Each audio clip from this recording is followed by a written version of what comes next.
प्राची वाजेचा नवरा सुशांत सुधीर वाजे हा वाळवा गावात राहणारा एक साधा सरळ स्वभावाचा माणूस होता.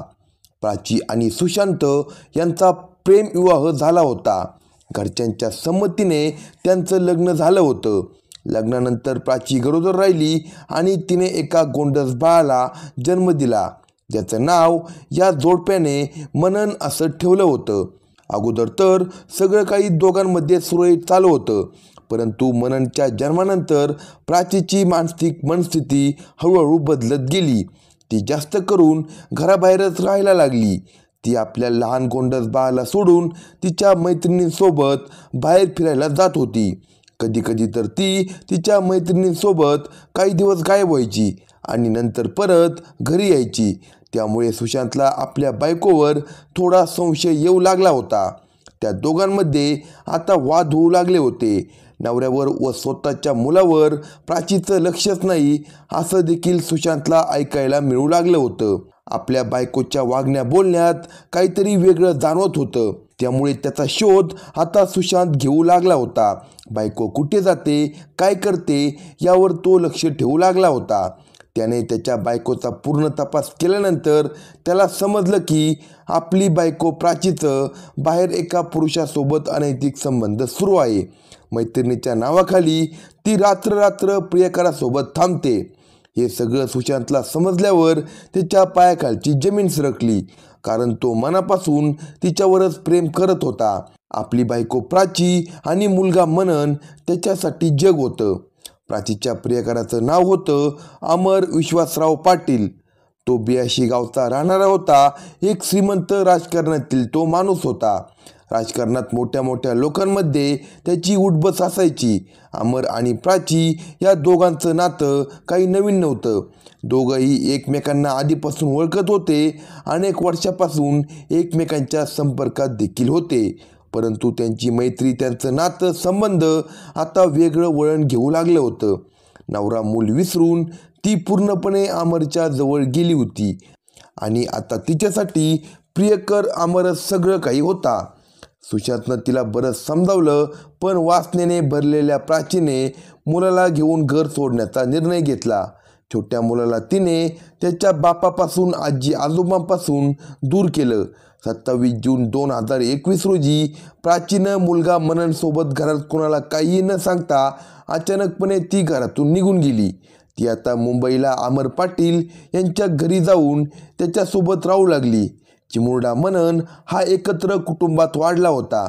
त्याला एकत्र कुटुंबात राहण्याची सवय होती, परंतु आता त्याला एकट्याला राहणे फ्लॅटमध्ये नकोशे झाले होते.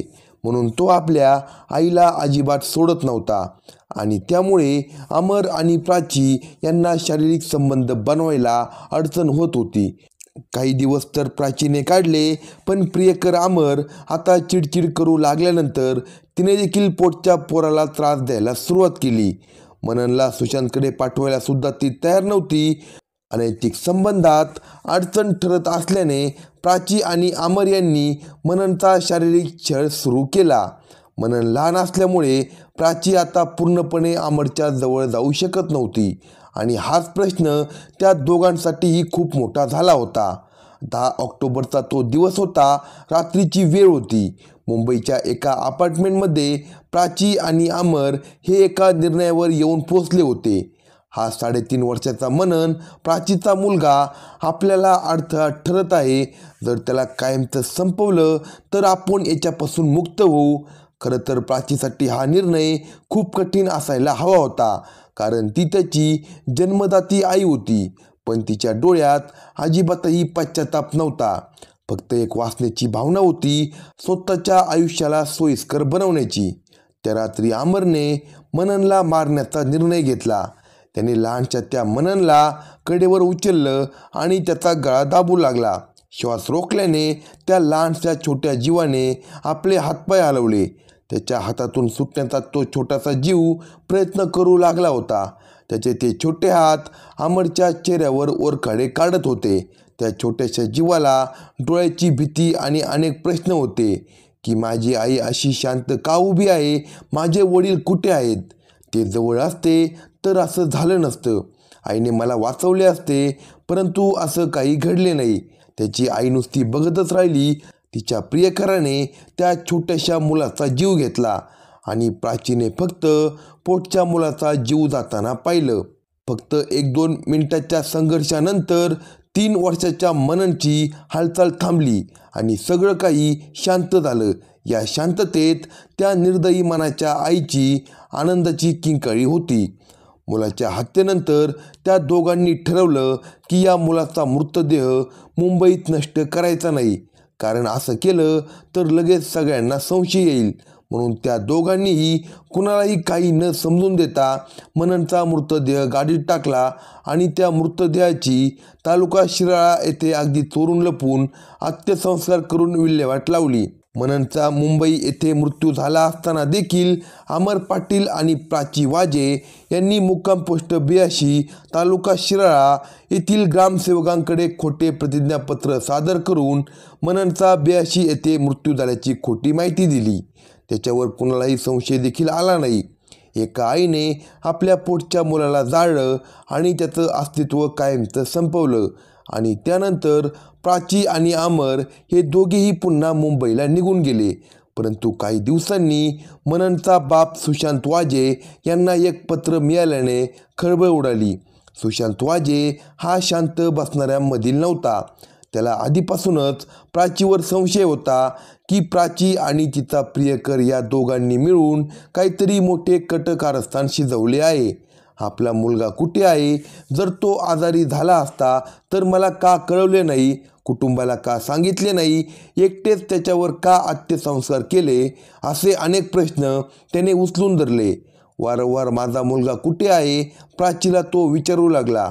पण तो आजारी असल्याने त्याचा मृत्यू झालाय इतकंच ती सांगत राहिली. परंतु मुलगा बेपत्ता आहे, सापडत नाही. त्याच्यासोबत काहीतरी घातपात झाला असावा असा काळजीचा सूर सुशांतने आष्टा पोलीस ठाण्यात तक्रार दिली. तेव्हा पोलिसांनी मननचा शोध घ्यायला सुरुवात केली. मोबाईल लोकेशन, CCTV फुटेज आणि सगळे कॉल रेकॉर्डिंग सगळं काही तपासलं गेलं. चौकशी केली गेली, परंतु पोलिसांना काही पुरावा हत्यारांविरुद्ध सापडला नव्हता. तेव्हा पोलिसांनी अमर आणि प्राचीवर नीट लक्ष ठेवायला सुरुवात केली. परंतु सत्य हे कधी ना कधी बाहेर येतच असतं. काही पुरावे पोलिसांच्या हाती लागल्यानंतर प्राची आणि अमर फरार झाले. परंतु पोलिसांनी अमरला शेवटी मुंबईत शोधून काढलं. तो एका मोठ्या गाडीत लपून बसला होता. जणू काही झालंच नाही असा प्राचीसुद्धा एका लॉजमध्ये लपून बसली होती, कारण आता तीसुद्धा खूप घाबरली होती. तिला अजूनही वाटत होतं की ती आणि अमर या गुन्ह्यातून वाचेल. परंतु पोलिसांनी काही पुरावे सापडून दोघांनाही अटक केली. अमरला विचारल्यानंतर तो पोलिसांना उडवाउडवीची उत्तरे देत राहिला. परंतु प्राचीच्या मनाचा मात्र थरकाप उडाला होता. पोलिसांच्या प्रश्नांना उत्तरं देता देता शेवटी ती कोसळली आणि आपण केलेला गुन्हा तिने कबूल केला. होय, आम्हीच मारलंय आमचा मुलगा मननला, कारण आम्हाला आमच्यात त्याचा त्रास नको होता. पोलीस स्टेशनमध्ये 3.5 वर्षाच्या मुलाच्या त्या आईचं असलं वाक्य ऐकून सगळे थक्क झाले. एका आईने स्वतःच्या पोटच्या गोळ्याला संपवलं होतं. सगळ्या समाजाला हादरवणारा हा गुन्हा होता. आईची ममता प्रेमाचं प्रतीक असते. तीच आई वासनेच्या आहारी जाऊन स्वतःच्या मुलाचा जीव घेऊ शकते हे वास्तव्य खूप कठीण होतं. 3.5 वर्षाचा मनन ज्या आईच्या पोटी जन्माला आला तीच जन्मदाती आई त्याला जगू द्यायला तयार नव्हती. अशाच नवनवीन क्राईम स्टोरी ऐकण्यासाठी कलम 302 या मराठी चॅनेलला सबस्क्राईब करा आणि आपल्या प्रतिक्रिया कमेंट बॉक्समध्ये कळवा.